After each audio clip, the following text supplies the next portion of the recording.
All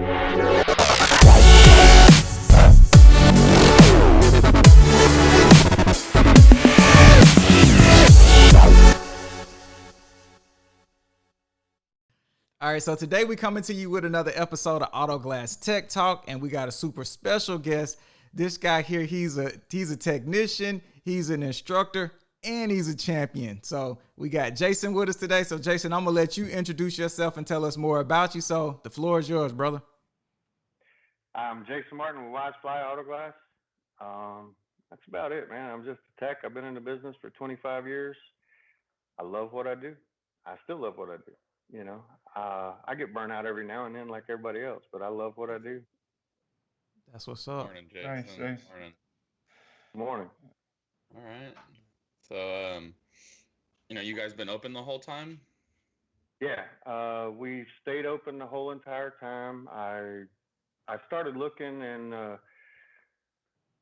I didn't lay anybody off, which it's hurt us a lot, but we started looking at people that were getting laid off, wasn't getting unemployment. So I didn't think it was fair to lay my guys off when they've helped build my company. Right. And so we've just struggled through it, and we're going to continue. That's good. That's good. Nothing's affected you guys too much, too crazily. Oh yeah, yeah. I mean, drop down. We probably dropped 60 to 70%. Overnight. I mean, our body shops went from. We have one body shop that went from doing 20 cars a week to doing maybe 1, 2. Wow. And literally that's 2 cars. That's not. We're getting to do 2 parts. Yeah. That's 2 cars. Last month, I think with them, we only had 7 invoices through the whole month. Wow. And it's just ridiculous how much it's cut us down. And it's like at first you're thinking, well, everybody's off work, they're going to get their windshields fixed. The first week, we were still staying steady, and then it was like people started realizing that they're not getting money. Right. And, Nobody's spending. It's like in the wintertime, you're going to buy a windshield or you're going to buy your kid a bicycle. You buy your kid a bicycle. Right. Yeah. How many employees do you have in your operation? 5. 5. Ooh. Okay. So that's you, Melissa, plus 5 others, or you, Melissa? Plus No. Me and Melissa count. We still work, so I count us. There you go. I have 2 other technicians besides me and a CSR. Okay. But you got a very young employee too, right? Shed some light on that employee. You mean Gia? That's the boss. That's not an employee. Yeah. The boss. Since the COVID-19 and the schools are out, then my 4-year-old has been here at the shop, and she's gonna be a good glass girl. That's not all she's gonna know. It's funny. I told Cynthia that we were interviewing you, and she's like, "Oh, the little baby's so cute." First thing she said is how beautiful your baby is. Don't worry about you, Jason. No one cares about you. Oh no. It's all about Gia. Yeah. I mean, and the whole shop actually revolves around her. It's funny, it's so cool. We have a customer walk in, and she will run over and give them a card and say, "Welcome to my shop." She did this on her own. We never told her to do it or nothing. She just walked up, grabbed a card one day, and ran over to a customer and said, "Welcome to my shop." And now she does it all the time. That's cute. That's cute, man. Awesome. She know customer service. Hey, you got it. Yep. First impression is the last impression. That's right. She's learning. So I know you started. You recently, and congratulations, you recently got your position as a trainer at it's the Auto Glass University, correct? Or is it? No, the Academy. Academy. Sorry. So let me go off that a little bit. So you're doing a little training there. Your first part of this question, your employees, did you train them all, or did they come with some experience, or what's your situation with your employee training versus the training at the Academy? All right, my employees, none of them had any auto glass experience. Okay. At all. I actually look for that in the interviews. I want guys that love cars, right, but don't know glass. Gotcha. Because we do hot rods and we do SEMA cars and anywhere from 1912 to new cars. And I want guys that love cars, but if you get a glass guy, like from the big S, you have a guy that's got bad habits, that's used to doing things fast. I don't want the jobs done fast. I want them done right. Right. If a guy takes an hour and a half or 2 hours, as long as it's perfect, I don't care. And that's one of the things that, well, Jeff, you'll know, back when we first started, all they cared about is how fast you could do it. Yep, it's speed. And there was no, as long as it didn't come back and you were fast, that's all they cared. And I grew away from that. I don't think that the customer deserves that. The customers, and you've all seen it. It could be a $500 car or $500,000 car. If you treat them all the same, that $500 car might be that guy's drift, that guy's dream car, drift. No, I get you. You got to treat, I'm a firm believer on building clients and clientele, not having customers, because customers are a transaction and clients are a lifetime relationship. So it's big difference. Yeah. So the training with your new employees versus training at the academy, the pros and cons. I do it pretty much the same. The one difference is when I'm training my employees, I get them every day. At our shop, we have a meeting every morning, and we also go through 3 hours of training a week. Now, I might break that up, but it's at least, sometimes it's more. Lately, it's been a lot more. And that goes from different tools. Different techs use different tools. I mean, as long as we get the same job done and it's safe, it doesn't matter what tool you use or what company made that tool, or if you made that tool in your backyard. Right. Because some of the tools we all use right now are tools that guys made in their garage. Right. At one time, just now it's got a name. Yeah.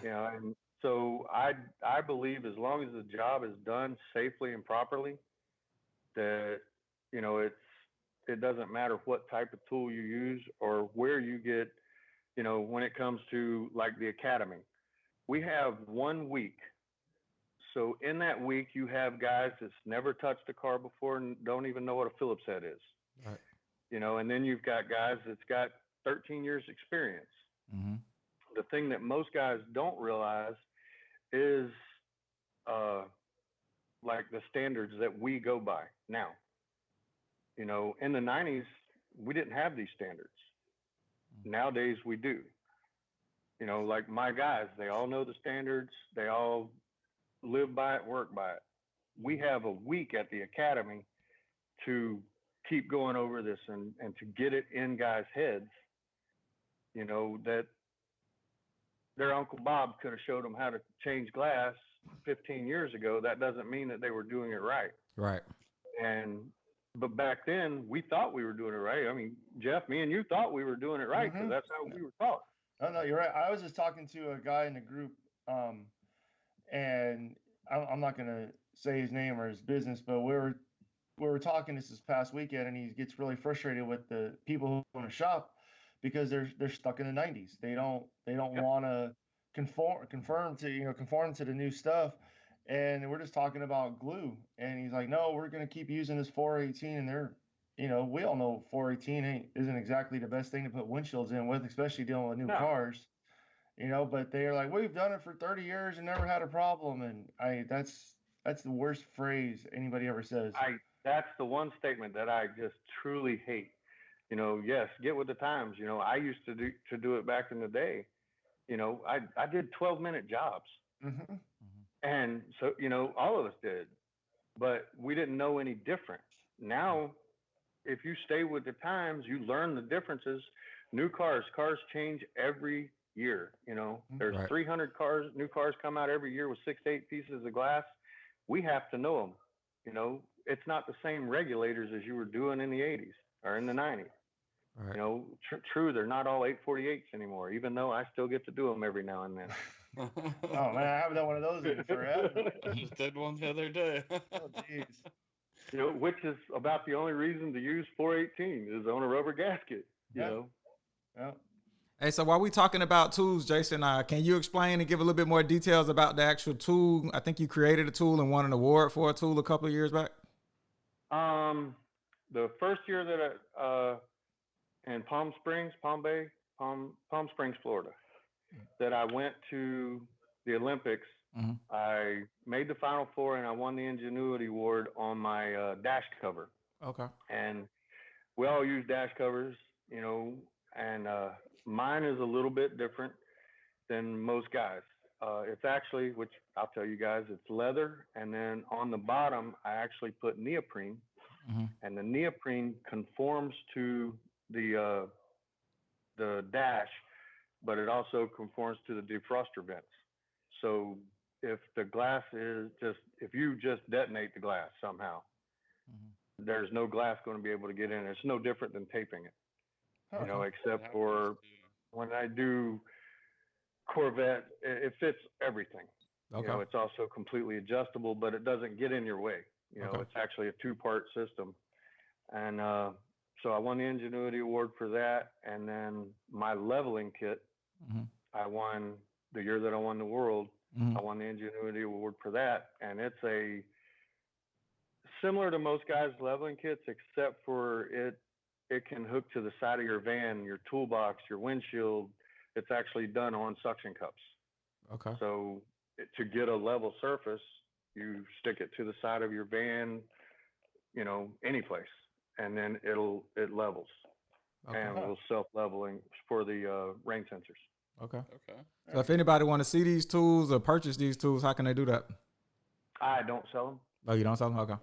I don't sell them. I make them. The original, I don't know how you say it, but the very first one that I ever made, the prototype, I guess, Mm-hmm. is actually the blue dash cover that's in Alfredo's videos, which that's way changed now. Mm-hmm. Because now I'm using the neoprene and doing it out of leather. But that's why I'm telling guys, you know, I don't make them. Mm-hmm. I may make them one day in the future. Okay. But it cost too much to make them, and I figured, you know, guys they don't want to spend that much. Yeah, yeah. And you know, I have glass guys be cheap. Come on now. You know, and I've looked at different ways, man. I looked at so many different ways that I could make them. I made them out of canvas a couple of times, Mm-hmm. and which is the one that Lee uses. Okay. You know, and it's just, it doesn't have that same flow as the leather, and leather is just so expensive. Mm-hmm. You know, and for me riding professional rodeo, I learned how to make chaps, and when we'd be on the road, I'd be playing around with leather. Mm-hmm. So it made more sense to me to make it out of leather, because if you spill something on it, you know, Mm-hmm. I've seen so many kids first using primer, and I tell them don't take the primer to the car, and they trip over their shoelace and spill it all over the dash. Right. That was one of the reasons that I made it. Okay. Oh shoot! You know, Had to be expensive fix there. yes, extremely. Well, All right. So you got this, Chris? yeah. So you were in Olympics in 2017. That was your first time going. Yeah, 2017 was my first time going. I made the Final Four and won the Ingenuity Award. Okay. And then 2018, I understood what I did wrong. Okay. In 2017, and then in 2018, I came back and won the world. Nice. That was in San Antonio at the last. That was in San Antonio. Yeah. Okay. All right. Do you remember what windshield it was that you did? I think I remember what kind of car it was, because that was my first car there.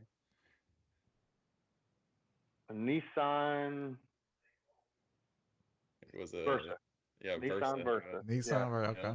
Yeah. And yeah, I mean, we did a door that year. We did a door glass, and which going into the door glass, I already felt, and I guess this is like, I don't mean to be cocky or sound cocky, but I felt like I had a heads up over most of the guys there, because from doing so many hot rods, we don't use manual tools. I mean, we don't use electric tools a lot. Mm-hmm. And I knew that door glass, and I knew that everybody that walked in there with an impact gun was going to strip it out. Mm-hmm. And literally, like during the first heat, you could just hear hear it, and it was sick. Oh man, it was so sickening. And I don't use electric on door glasses on old cars, so I've gotten used to not using it. So when I went in there and I'm using everything manually, and yes, it may take me a couple of minutes longer, but I never have to worry about problems because with a screw gun, with a screw gun, you can't feel it. With your hands, you can. It's true.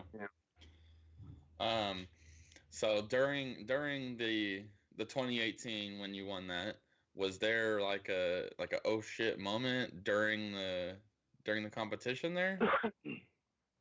The 2018, no. The 2017, yes. Okay.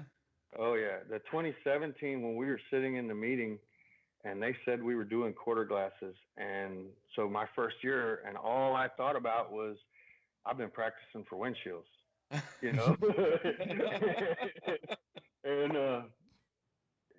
I'm like, I don't even know if I brought the tools, and I actually cut the quarter glass out with hand wire.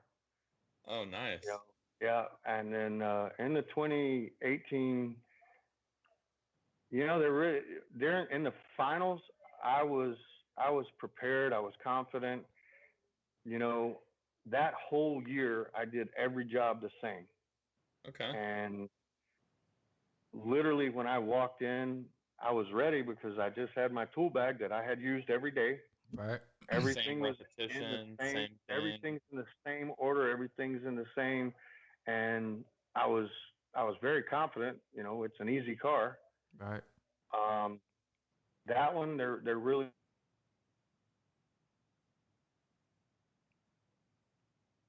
Wasn't. Yeah, that one. I was confident when I walked in the door. I honestly felt like I've got this. Okay. I was nervous from a couple other guys. There's one of the Korean guys that he is phenomenal. Yeah. So just kind of last part of the whole Olympics there. If you could say a couple words to someone going into it, say this year, what would you say? What would you tell them? I actually, that I can actually help with a lot. Okay. I have guys call once a week, twice a week, asking me questions. Jeff, before you went, you'd called and asked for advice. I give the same advice now as I've always given, as I gave myself. Do every job the same. Don't try to do something different there. The judges are all technicians. They're very smart. They can tell if this is the first time you've ever taped a car. They can tell if this is the first time you've ever put a dash cover on, or the first pre-inspection you've ever done. Do every job the same. That way, when you get there, all you're doing is another job. It's literally just another job. Yeah. And there's a lot of pressure on you there. So if you're doing every job the same, and Jeff, I know there's a lot of pressure. Pressure? What are you talking about? No pressure. And it's like if you're doing every job the same, then that pressure is something that's put to the side. It's like when I was rodeoing, it's as long as I'm riding the same and practicing the same when I'm going, I'm just riding another horse. When you're doing glass, you're just doing another windshield or another door glass or another quarter glass. But if you try to do things different than what you do every day, then no, that pressure is going to eat you up. Yeah. And you're not going to perform the way that you can. And you're going to walk out of those ropes and you're going to kick yourself in the butt saying, oh, I know I'm better than that. So why not just do the same job you do every day? That's the best advice I can give somebody. Yeah. Cool. Good advice. Appreciate that advice. Yeah. All right. So before you were a glass guy, you were in the rodeo. What part of the rodeo did you do? Give us some insights and details. I rode bulls, bareback, and saddle bronc. I made my name riding bareback. I started riding I turned pro in 1997. I rode when I was in the military. I started riding in 92 and just played around with it because I was in the military and got out of the military, was doing glass, was still playing with it. I decided to turn pro and turned pro in 97. I've made I think 15 or 16 finals. I actually broke my neck for the fourth time at the circuit finals in Harrisburg, Pennsylvania. The last go around in the circuit finals, I had a horse flip over on me and snapped my neck, and they fused my neck from C7 or from C2 to C7, and they said that's it. Which I had broke my neck before, but it was never that bad or to that severity. But I've broken every finger, every toe, everything. I've had reconstructive surgery on my face twice. Jeez. Damn.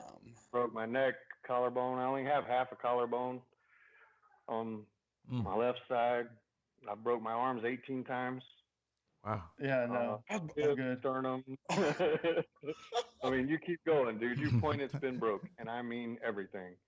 I made the Dodge Circuit National Finals in Pocatello, Idaho. Dude, it was a different life. It was like a rock star life. You know, I did glass during the week, and I flew out to somewhere in the world or in the country every weekend and would go all weekend. And if I didn't drive, I helped take American Rodeo to Europe. I rodeoed in France, Belgium, Germany, Italy, literally all over the world, Mexico, Canada. You were married while you're doing all this? Yeah. Oh, wow. Yeah. I got married. For her, it was my last year. Melissa went on the road with me. You know, I told her, I said, you know, I don't know how many years I got left. I said, I'd like for you to go on the road. And we were living in Atlanta at the time, and we would drive from Atlanta to Connecticut, New Jersey, New York, Indiana, every weekend. You know, we would leave the shop on Thursday night and get back on Monday morning. Jeez. You know, so do you guys really? I'm call me ignorant to the whole community or whatever. I'm not trying to sound like a jackass, but do you guys really win belt buckles or trophies or you guys win? Yeah. Different rodeos, you win belt buckles. Some rodeos you don't win belt buckles. If you're not in the top 4 at most rodeos, you don't win a check. So you spend your entry fee, you know, and if you don't win, you don't get paid. Real quick, out of those top 4, how many people are actually competing in an event? 28, 30. Okay. Big competition. So what's your prized award? What's the most coveted? The one you cherish the most? That would be the Cowtown buckle from 05. Cowtown is in Woodstown, New Jersey, and it's the oldest weekly running rodeo in the United States, and it's still running now. That rodeo just has always felt like home to me. Even though I'm from Florida, I was born in Florida. When I was in the military, that was kind of what turned me on to rodeo more than anything. You know, we have our hometown rodeo here, which I've been going to since I was born. But that rodeo, for some reason, always just meant a lot to me. Okay. You know, that's where I won my permit. That's where I turned pro. Okay. And my dream was to win that rodeo. You know, and they don't give a buckle for one rodeo. You have to win the whole season. You know, so every weekend you have to be the best at the end of the year to win that buckle. And so their series, I won it 3 times. Oh, wow. Sweet. That's probably my most, you know. So do you frame the buckles, or do you wear them, or what's? Actually, right now they're in a drawer, except for one Cowtown buckle, which I wear, you know, every weekend when I wear a belt. Okay. But, nice. Yeah, I mean, I played baseball and basketball. We just get trophies and end up throwing them in a closet somewhere. Yeah. So. You know, I've got a couple of trophies and a couple of saddles, and they're literally, actually, I don't know where the saddles are. I've given away a lot of buckles over the years. Okay. You know, I've won buckles in the arena and gave it to little kids walking out of the arena. Oh, okay. You know, you see something in their eye, and, you know, right then and there, that second, you're their Superman, you're their Batman, you're their hero. Right. And so, you know, hopefully that might have helped that kid along or changed his life. I do a lot still to help young cowboys out. Um, it actually brings a lot off the road, and from it keeps a lot of guys from doing a lot of things that just to keep them off the streets. Yeah. Yeah. And actually, if you would, I would like to make a shout out to the Compton Cowboys. Compton Cowboys. In Compton, California, Yeah. they have a thing called the Compton Cowboys. What most people don't know is there's actually a running ranch in the middle of Compton. Mm-hmm. It's very small. Yeah. But there is a running horse ranch in the middle of Compton, and there a lot of the black cowboys out there, unless they're running pro, they don't get the I don't know what the word is, the popularity or the things that we get, and it's like with the Compton Cowboys, they bring guys off the streets, and show them a different lifestyle, through horses and through ranching and through just actually living life. Yeah. And a lot of guys don't have those opportunities. No, that's a rough neighborhood too. It's not. Yeah. Yeah. That's really cool. A community outreach program. That's really cool. Yeah. It is, and it's an excellent one. Compton Cowboys. I'll remember There that you next go. time. Yeah. Down So there. let's switch. Next time I roll through Compton, gotta start bumping some Zach still, Brown band or something. Still look them up and support the Cowboys. They literally live off of their whole ranch is ran off people just donating things. Yeah. That's awesome. And I have to look that up. Yeah. And for where it is, most people don't even imagine that that's there. And I'm in Florida talking about Compton, but it is one thing that I do see a need for, and there's a lot of there's a lot of people that do a lot of good things. The Cannon family in Texas. Mm-hmm. Clint Cannon made the NFR, but yet he puts on free classes in schools for cowboys. At the end, I think it's in November. Okay. And it's a lot to bring guys out and show them a different lifestyle, and it gives you that confidence. Because if you have that confidence for 8 seconds, you can take that confidence and use it with anything in your life. Yeah. Oh yeah. Yeah. And that I see a lot of guys, and especially with the glass guys, you have guys going out and they don't have the confidence to do a Ferrari. Yeah. It's not really that much much more difficult than any other cars we do. Yeah. Yep. But it's metal and plastic. It's just your thought. fiberglass. Yeah, it's confidence. You got to be prepared. Confidence, preparation, all that. Go into it, because a lot of people, you could be prepared as ever, but if you're not confident you can get the job done, you working behind the 8-ball. So yeah. And that's the same thing going to the finals. Like Alfredo had told me, going into that is different. My first year, he's telling me, you're going to be nervous. You're going to be, you're going to be scared, and it's a whole different when you walk through those ropes. And I'm like, yeah, but I've been competing my whole life. My whole life I've been judged. Yeah. Whether it be in martial arts, whether it be in rodeo, my whole life I've been judged. It's just another judge. Yeah. And to me, I'm just doing another job, and I love doing it. So, all right, judge me. Let's go. Yeah. Nah, that's what's up. So let's switch gears a little bit, and I got a couple of questions, and we're gonna start with you on this one, Drift. If you could live in a different state, what would it be and why? I think everyone knows my answer to this one. Maybe. If you know me, you know my answer. But I was wearing it yesterday, my San Antonio shirt. Mm-hmm. Yeah, Texas. I'm going to Texas. Okay. This particular part, I know you going to H-Town, or what part of Texas would you pick? I probably somewhere in between H-Town and San Antonio, because the Riverwalk was fun. That's cool. A nice little getaway, fun time. But okay. Yeah, out in the country, but still close to the cities a little bit. Okay. Yeah. So what about you, Jeff? Where would you go? What would be the state you would live in? Probably Texas or Oklahoma, something like that. Okay. Not too far Midwest. I know it's a little easier life as far as cost of living, and it's a little more slow. I mean, when we went to Indiana, we drove, and I got to go through some cities I've never been in. And Oklahoma, shout out to Shannon Penn. Yeah. Oklahoma City is a pretty cool place, and it's not too small town, and it's not too big city. Because I mean, I live in Phoenix. I'm used to the big city, so I don't like small towns. But it's a lot cheaper to live there than it does a lot of other places too. So gotta talk realistic. Yeah. What about you, Jason? I know you've been all over. Where would be a state that you would like to stay in? You know, I like South Jersey because it's very rural. Okay.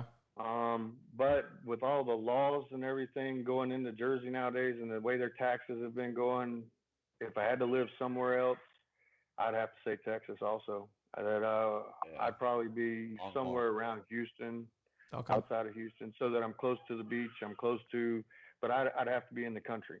Okay. Yeah. You know, I've done the city life living in Philly and LA, and no, I'm done with that. Yeah, I feel you. I grew up in the city of Atlanta. I've lived all over for the last couple of years. I lived in Atlanta. Yeah, so I'm done with that. Yeah. As I'm getting older, I mean, I'll be 50 this year. You know, I definitely want a slower pace of life. Yeah, I feel all y'all on that. I would go slower pace too. So probably, I feel y'all Texas, maybe Nashville, Tennessee, slower pace, something like that. Oh yeah, look, Jason, we can get a farm, you know, get a ranch right next to each other. What? That's what I was originally doing when I was rodeoing. When I got out, finished rodeoing, I was going to raise bucking horses. Mm-hmm. And then the doctor's like, well, you know, are you going to get kicked? And I'm like, yeah, you get kicked all the time. He goes, you think there's a chance you breaking your neck? And I'm like, yeah, I could break my neck again walking out of this office. And he goes, yeah, you'll be a paraplegic. And I'm like, you know what? I don't really want to be around bucking horses that much anymore. You know? And I can't believe it because, I mean, I still miss it, dude, every day. I still dream about riding bucking horses.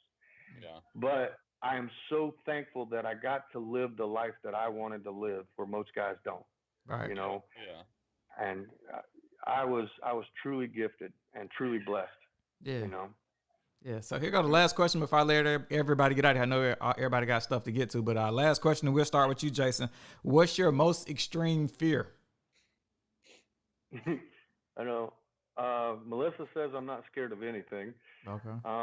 The only thing, and I've thought about this, that I think I would be even scared of a little bit is I don't like letting people down. Okay. And so I guess if there's a fear, you know, that's like with the group. I don't talk about it, you know, but or I don't interject a lot. I don't talk about round beads. It's wrong. Yeah. You know, it's not recommended. So I don't like letting people down, and which is one of the reasons I think that I'm a good teacher, or I give people advice, because I give them honest advice. Right. You know, I'm not going to BS people, but I want to bring people up, and one of my biggest fears is letting people down. Okay. So what about you, Jeff? Let's go to you. What's your most extreme fear, or a fear? Probably not being able to provide for my family, because, I mean, unlike some other situations, I'm the breadwinner, and if I wasn't able to work and take care of my family, then that would drive me insane. You know, if I was coherent to know what was going on but couldn't do anything about it, that would really drive me up the wall. That would be scary. Right. Cool. What about you, Drift? What's one of your extreme fears? I guess extreme fear. I don't know if it's so extreme, but you know, like letting people do stuff. Like I got to be the one to do it. You know, I'm too worried something's gonna happen. It's not gonna go perfectly how I want it. You know, you didn't do it the way that I was, you know, imagining it to be done. Yeah. Okay. You know, it's just letting other people do stuff. Yeah. Dude, that's one of the hardest things in business. Yeah. Is letting your text go out. You know, dude, I understand. I truly understand that one. Yeah. Nah, the fear of letting go, like trusting and believing and letting go is hard. It sounds so easy from time to time, but it's like, damn, that is hard. And Yeah, I feel y'all on the fear of letting others down and the fear of providing. You know what I mean? Because it's like I got to do my thing, and I don't want. I got other people banking on me, so I don't want to let them down. So I feel y'all on those fears. So last thing before we let everybody get out of here, anybody got anything they want to add before we close out? Yeah, I do. Oh, go ahead, Jason. Jeff. Well, I just want to say real quick that I appreciate Jason. I appreciate you a lot because you and I started off on a really rocky foundation. Right. And you and I ran to each other, looked each other eye to eye, shook hands, let bygones be bygones, and proved being a bigger man. Just, the whole internet and Facebook and everything has kind of skewed a lot of things, and a lot gets lost in translation. And I'm glad that we were able to work our differences out and, consider you a friend now. So I appreciate it. And I do too, and that's one of the things I think with the group is this can be a great thing. Me and Jeff didn't have stuff like this when we were starting off. Nope. Right. We didn't have guys telling you, no, you're doing this wrong. Yeah. And here's why.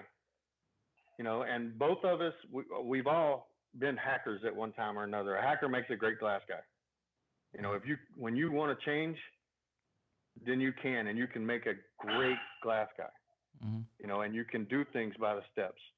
But just like with this group and y'all and making the group, dude, this is something that is absolutely has been needed. And like you guys know, I think outside of the box, and this is something that has been needed for years.